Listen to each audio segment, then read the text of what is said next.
Good evening. I'm Seth. This is Sweet Chariot, and today I have been busy. Got to remember to keep on getting down in the frame. Hello there. Check out my birch walking stick. Yeah, forget this you nonsense. It's all about the birch. Rough this one up, and it needs to dry out because it's pretty green. This is going to be a bad man stick. I know it. All right, that's not what you're here to see. Whoever is joining us, hello. Done a series. This is part, like 16? Cracking through them, isn't I? Not this bow. I didn't start with this bow, unfortunately. But like I said before, breaking bows in this process is normal. It's a pretty realistic depiction of how it goes. However, I went and got one of my potentially nicer bits of wood. Went through that same process that I have demonstrated on the channel, and we have arrived here. It shoots, and in fact, I don't know if you can see that group behind me. I got one flyer. We got a tennis ball sized group from like 8 meters, which is promising. But what is this video? Tips. That's what I've been doing today. It's been a worrying moment, if I'm honest. Doing my tip overlays, but I think I've got it. I think I cured the problem. What I did was go extremely thin at the very end. Let's spin him around a sec. This is why it's a bit of a complicated issue. It's to do with this funky limb here. We've got a lack of sapwood here, so I've sort of had to retain a bit more material. And I've done the same on the other side. Yeah, I don't know if I could call it a mistake, maybe. I could have made some slightly different choices, perhaps, and avoided this, like brought the length of the bow down a little bit, which could still happen, to be honest, if it doesn't work. But if it doesn't work, it means it fails, and if it fails, then lots of snapping could happen. So I think I've got it, and it should look okay as well. We're a very fine line with strength in the end here. Putting a lot of faith in this little slim piece of material right here and right here. Now, before I put the tip overlay on, there was actually a crack that appeared in here, unsurprisingly, because it had gone quite thin. Yeah, that was the tricky part. To get these attached well, you need to sand the tip, and that obviously takes material away, which makes it weaker. Excuse me, weaker. That was very weaker I said there. So yeah, I was dancing a very fine line. If I didn't get that flattening process done quickly, efficiently, I was going to lose all that material, and I had to rethink the bow. A case of just dropping the nocks down an inch, and then you got another tip. You could just zip that off the end. You got another tip there, but that makes it, well, you obviously got to do it to the other end, so that would make it 2 inches shorter. And that's not the bow I've made here. I want a 64-inch bow. Yeah, I'm tired of fixing bows. I want to make the one that I want to make, and that's this one. So,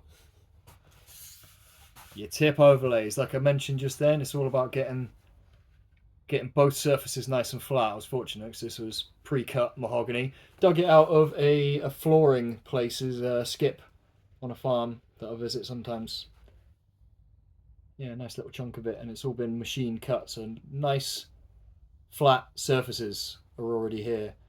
If you haven't got the tools to do flat surfaces properly, it can be a real ball ache. Well, yeah, power sander is probably your best friend there, but you know, that can take material away quite quickly. For the most part, I've done it with a block and a piece of sandpaper really nicely wrapped to it, and then you get that sucker flat. But yeah, make sure that the piece of sandpaper is Tape 2, a very flat block, extremely flat. That could catch you out and ruin some things. Because yeah, you got to get that flat surface on the right kilter. Is that the right word? On the right plane. Get it all flattened off. Yeah, flat surface to flat surface. Get that sucker down. You should have your nocks in place already, and then you can just follow that line. It might change your brace height. In fact, it will. It certainly will. Which it did do to me. It's put it up way too high. It was passable before, but now it's up like 9 inches, 8.5 to 9 inches. So it was 8 inches before. 8 inches is probably the max, right? You want something like this. So I'm going to take a bit of material out. Got my off-brand Dremel here. I'll do a little bit of that. First, let's talk about the shape, because there's a lot of decisions you can make here. There's an awful lot of dimensions to think about. You got this sort of shape here, this shape here, this shape in here, and the way that the tip joins it all, how it looks. Let me get another tip example for you. I mean, for the most part, they're going to look the same, right? They're going to have 2 little shoulders and be pointy. There's another one. There's a shape you can decide on here, shape you can decide on here. This shape here, I mean, this, yeah, that's what you define by. You want to accommodate this string as best you can. Nice and cozy, so it stays on there. Nice and rounded, so it doesn't wear the string out quite as quickly. And then I need a pointing device. Let me get my chisel pointing device. And get this at the right angle. Then what you're trying to do is create a nice clear area here and here. You get a string. Oh, what a pain, right? Just fetching a string, hang on. Yes, this string is battered. It comes off and on half-inch bows a lot, so it's done quite well. Could arguably have a smaller loop on this one. Of course, this is how the string's going to move. At brace, it's going to be about here, so you try and follow that angle with that knock, that shoulder. The string wants to move like this, and also when it's at full draw, it's going to want to try and come off. Stop tapping. So looking at that, I could maybe do a little bit more to increase this lip here. It doesn't ever feel like it's going to come off. Yeah, you can get your string and just have a look, see how it behaves under tension. You see, you need a nice shoulder here, but it still needs a decent amount of space to move around. You needn't worry about that, but what you're going to get is string wear. If your string wears out and snaps, then you'll likely snap your bow. It's not a good look, is it? So yeah, excuse me, or dropping it in fact. So those things create the parameters for how you shape your tip. But actually finishing it off, there's quite a few options. You know, how much material you got left over here, what you do with it down here, how you shape it all to, you know, to look nice. And argue what, say, debatably, you want your tip as light as possible, but obviously it needs to be strong enough not to break, which is what I was dancing with today. I think I just got away with it. But what was I saying? Yeah, it needs to be strong enough not to break. But light tip or heavy tip? Obviously not too heavy, but is there a sweet, like with all of these elements on these bows and arrows, there is a sweet spot. A power sweet spot, a bend sweet spot, a length sweet spot. various length sweet spots, right, ladies? So yeah, make it as light as possible, or try and retain a bit of mass in there. For I could only assume it would be inertia that is created somewhat. Yeah, it's very hard to tell without taking lots of data readings, because there's the power that's delivered here, and then there's the power that's delivered downrange, and that's a whole bunch of other variables to take into account with your arrow and so on. So complicated or not? Yeah. Obviously the objective is to protect the back of the bow. You don't want it cutting in and creating somewhere where it can fail. Yep. It just still makes it stronger, I guess, right? If your string is pulling against here, it just stops it from wanting to rip off. Typically antler or bone, very good tip overlay materials. I've done that once or twice, but antler's actually quite expensive. You try and buy it buy it as a dog chew, silly expensive. A little slice of it for like £7. So yeah, I'll just wait until I find antler again, which is what happened before. Yeah, or go to the butcher's and get some bones sliced up. That's another way to do it. Right, cool. What else with this one? Yeah, I'm going to go slightly more pointy, but I'm going to keep a nice flat tip on there. So the last one was super pointy, so let's make this one a little bit more snub-nosed. Yeah, probably leave it about ½ an inch at the very tip. And then here, I'm quite happy with that shape. Let's whip them up. Just going to round that off nice and gently. Make sure, keep these flat or sort of round that off as well. I don't know, I sort of like the squared off pyramid-y look, but that will probably tie in with what decisions I do here on the on this lip. Do I try and make this area a little bit stronger? So it does sort of dip, noticeably dips. So I don't know, I could assume that would be a fail spot. Or yeah, try and shore it up somehow. I was thinking maybe some leather, twine it down. Might look nicer, it might not look as clean, I don't know. The other option here would have been to cut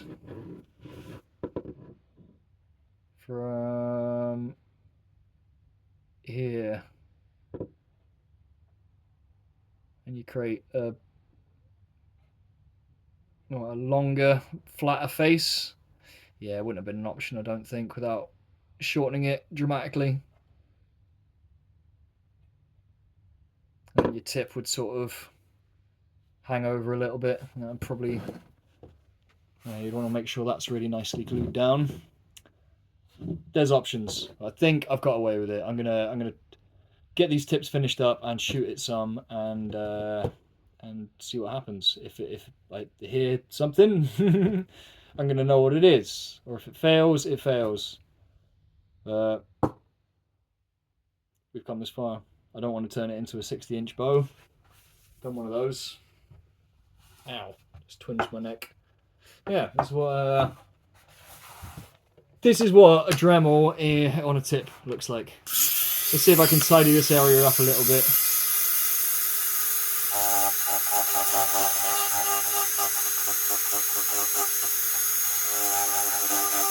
Only one way to get good with the Dremel.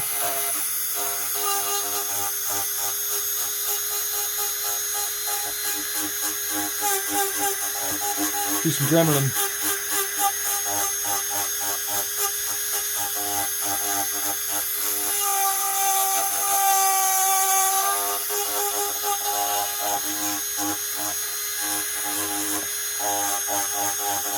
Obviously don't want to go too deep, so it makes my tip overlay weaker. But if we've done a nice glue up, which is possible you didn't, then these two pieces of material won't be... sorry, I should say that again, just in case you couldn't hear.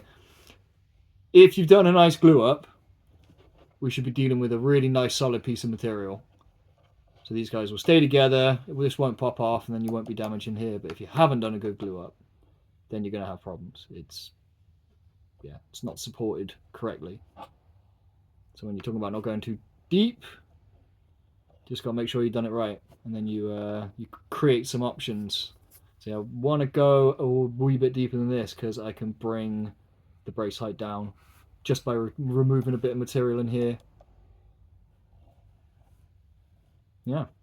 Do a bit more.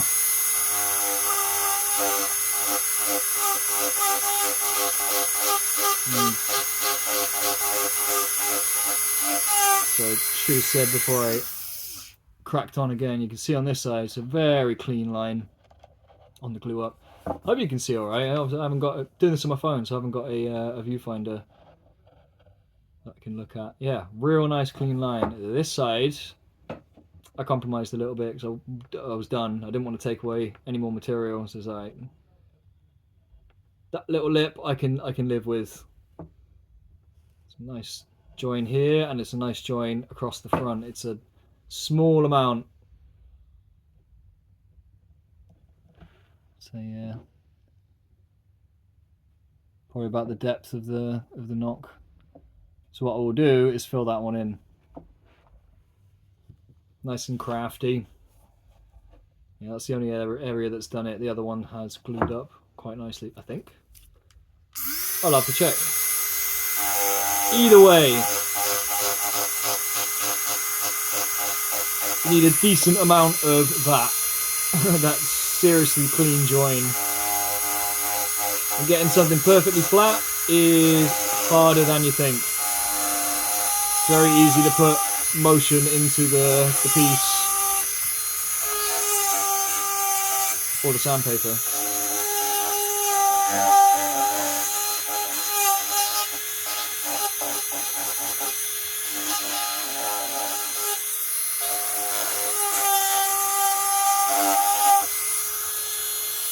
See if I can get a better view on that, sorry.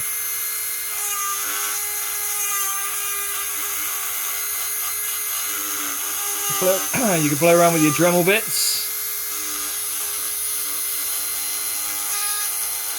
I probably should actually on this part get a circular one maybe. For that sort of motion.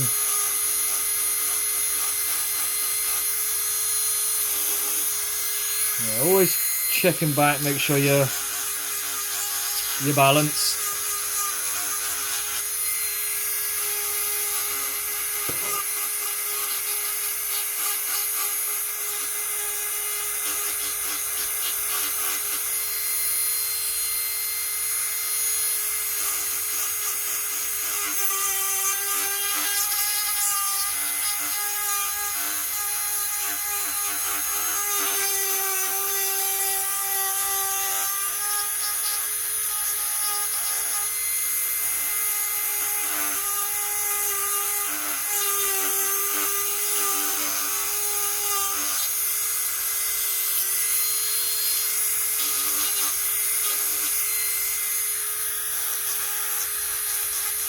It's gone quiet. Yeah, I'm concentrating. Oop, steady, that's right. The Dremel is a really useful tool. You can do some tricky things quickly. You can also screw it up very quickly as well. As we're sculpting, always sculpting with these bows, you do it where you can do big strokes. But then you go to smaller and smaller tools, remove smaller amounts of material until you finish, all the way to your 1500 grit sandpaper.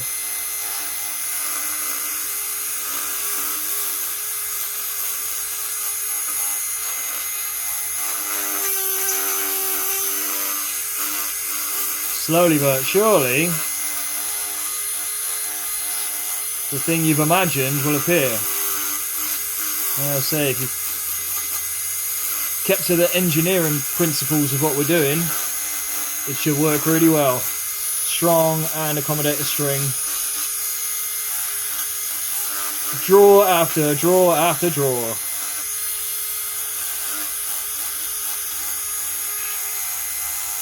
And bow making, you've got to In bow making, like in Dremel, you've just got to go ahead and do it.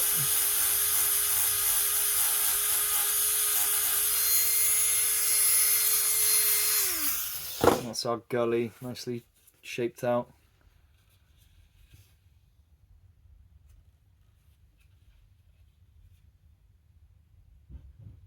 Not too thin. Could do a little bit more in here actually. I'm going to switch Dremel bits for that though. Yeah. Have I got a rasp nearby? This is how I've been doing. Shake my light there. The tips here. And typically speaking, what I do is point it in from the top of the knock. I have been working with thinner limbs. I've still got a, you know, I could taper it in from further back if I wanted to, but I don't because I want to keep this nice and wide. So from the bottom of the tip, I'll taper in a little bit, and then from the top of the knock, I'll taper in steeper. And I typically do this all by eye. Just before getting to the finishing point, maybe bust out some measuring tools. It might be something as simple as, you know, a pencil, just to help gauge your eye. So, once again, if you can't see that. Because yes, measuring tools are very useful indeed. But your eye is worth training. See if you can eyeball it, and then see how well you did.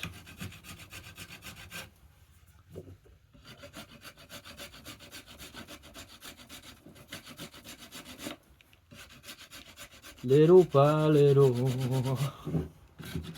I won't sing. Not until I've warmed my voice up anyway. I'm a bit croaky. I'm around a lot of dust today. I can sing. There you go.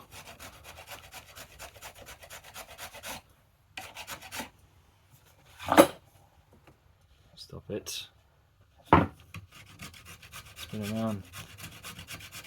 Like I said, the amount of shapes that you could create here is infinite. You could do an edge there, an edge there, an edge there, edge there. You know, create something really distinctive that stands out. First, make sure your bow works, would be my advice. And works for a decent amount of time. Longer than the amount of time that you're going to put into shaping it.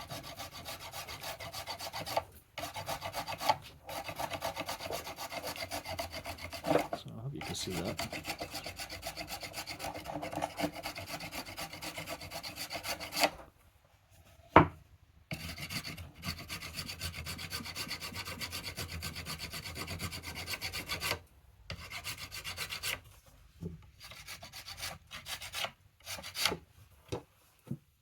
How's it looking?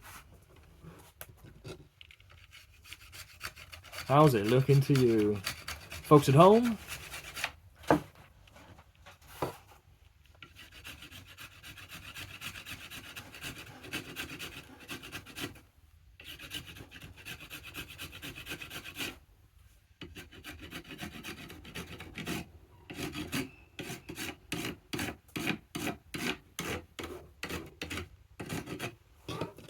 Well, that is what I would use for my large cuts, unless you've got a really distinct amount of material that you can just lop off.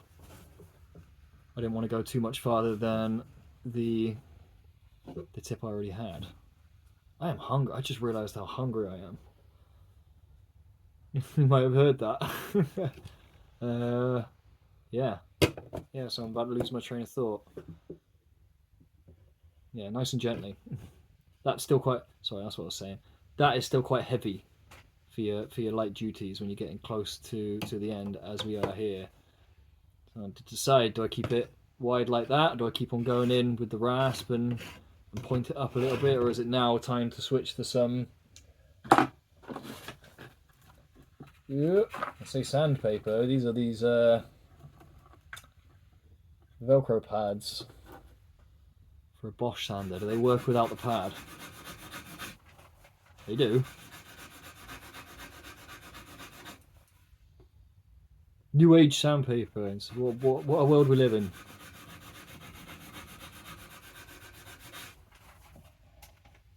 That mahogany really starts to pop. Something I need to remember to do is clean up these fronts and make sure they're the same shape. There's a little crack that's been uncovered in this particular piece of wood that I decided to use as my tip overlay. It's an organic material, so these things will crop up. And particularly annoying once you only find it once you've stuck your piece of wood onto your very laboured other piece of wood. So what I'm saying is, if a woodworker asks for decent money, just give it to them.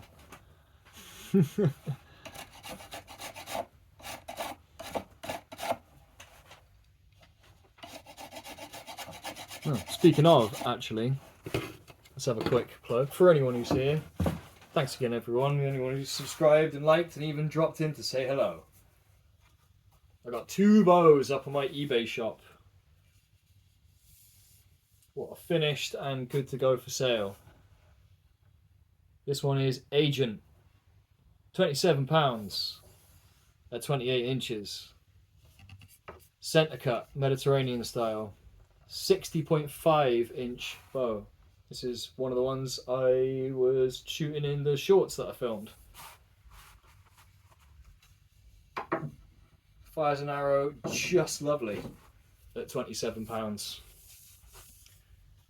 And this is Hoodoo, with a slightly more traditional handle. Another bow I was shooting in one of those shorts. Maybe a couple of those shorts. In those shorts I also shot this bow. And this one is also up for sale. A little bit more tidying up on the sanding front, actually. I think I've got ahead of myself with the grit choice. Still, don't want to take too much more away from this, because this one is £28 at 28 inches. Really nice shooting bow. Yeah. Both of them up for sale. Come and find them and buy them off me. You think with these bows, that yes, historically not possible to make money from bow making. Does that sound weird? Yeah, if you're making composite bows, it's complicated. It's no less complicated, but what it is less of a gamble when you're making composite bows. Making yourself bows, it's the material is very specific. You need 3 years of curing. You need a very nice, clean piece of wood, and if you don't have a nice, clean piece of wood, the likelihood of it breaking is up, and it could just break anyway. So yeah, it's not it's not a cost-effective process. There was laws in place, I believe, to make sure that bow makers could sell their bows at a good price, because otherwise they wouldn't make money. Yeah. I mean, you want a few bows, don't you? You want a composite bow. Few different types of composite bow, but you want a used self bow in your collection, right? What are you, insane? It just occurred to me. Well, yeah. There's that tip. Sorry, I'm hungry. As mentioned earlier, so I'm chatting shit is what I'm doing. Right, that is a partially shaped tip. We'll do a bit more sanding in here and try and bleed that sucker in to there. I haven't decided whether I'm going to try and put any more material in there. But then you go ahead and do the same to the other one. See, that one's hopefully see. And slowly but surely, you create a nice little shape. Yeah, I think that one's looking good actually. Need it wide, flat, and then round it. I think take those edges off. I'll tell you what I should do since we're shot with some tip overlays on. Pull out this fantastic group that I did earlier. Like I say, the only way to know if this sucker has worked is to keep using it. Is that the string? That is my string. Black and tan. I need to wax it. I'll try and remember to do that this time. Yeah, something else to keep in mind with your tip overlays. It's going to need to go, and your tips and bow in general. Your string needs to go down the limb in this application. Well, if you don't want to use a stringer, if you want to make a bow that you don't need to use a stringer with.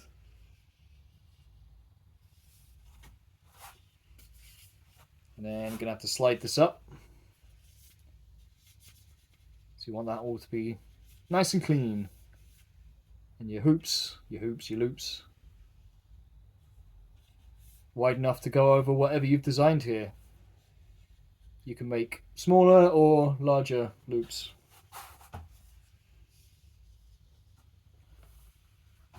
For various tip designs.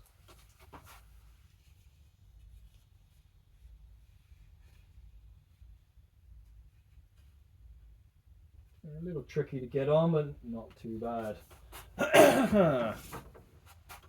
That brace height. Still way too high. I think I'm running at least, well, I need to know what the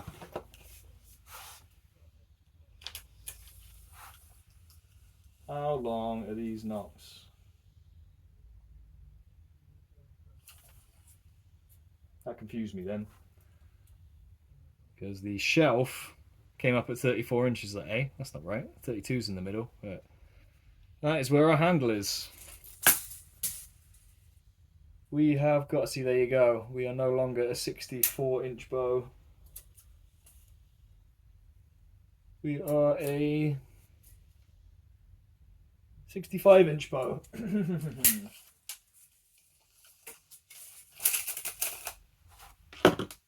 And this string is 3.5 inches shorter than 64 inches.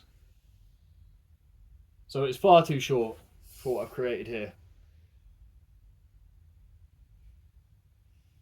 I'm going to need a different string to run this bow properly, because that's way too high. However, we can still shoot it. Too high a brace is better than too low. That's what I've been led to believe. Let's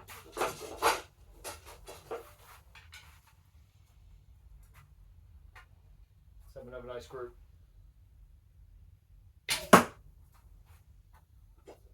Well, nice and straight. Just strung it. Let's make sure it's warmed up.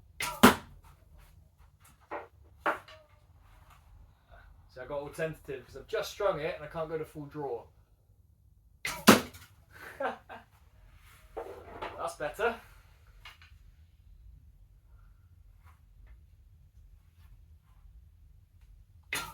Oof, no, that was a sticky knock on that one.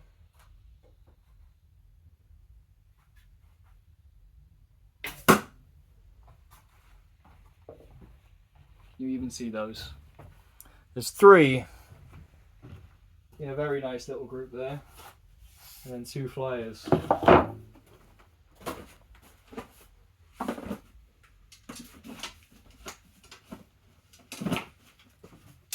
Let me do one more.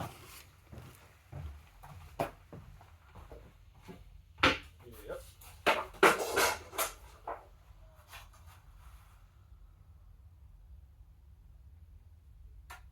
I'm not only scared because the bow is only recently finished, but yeah, I've worried myself with these tips. They could be absolutely fine, but I don't know. Alright, close to full draw.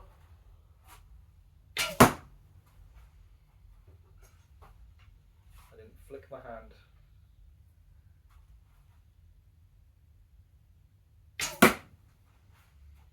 Not awful.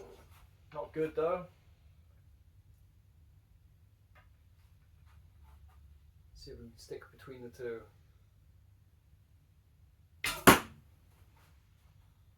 Next to him is okay. It's not where I wanted.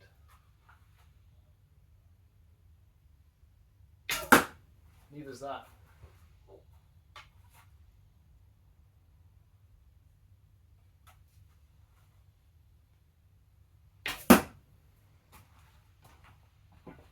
There's worse group. I want to do another one. I'm shooting a video. Yep. Ah. Or is this what we actually want to see? Some actual action. Right, one more. Concentrate, sir. There should be a lot more of this because you shouldn't get too attached to your bow until it's shot. At least 100 times, really.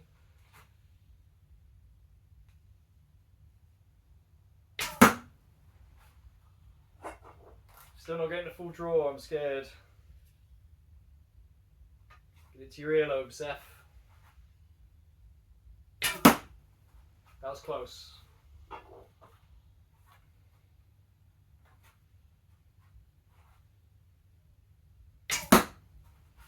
Close again.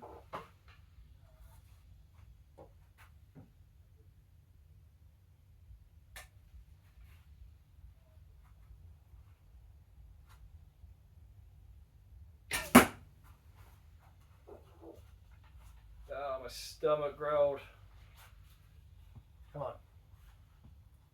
That deer over there's your dinner.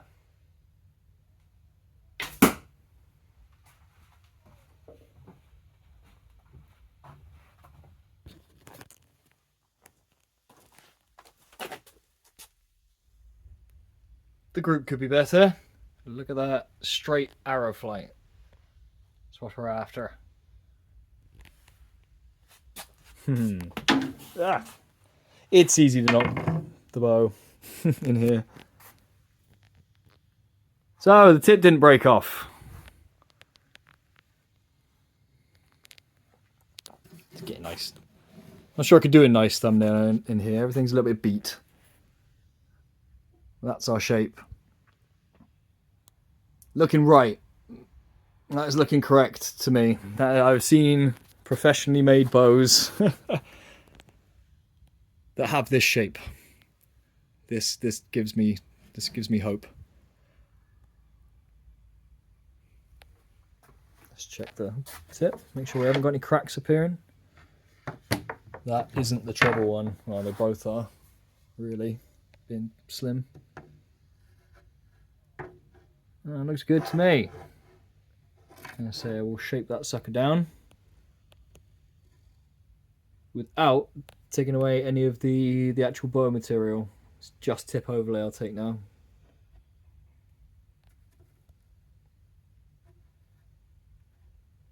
Oh yeah, it's tips, isn't it, this video? So let's get a thumbnail of the tip.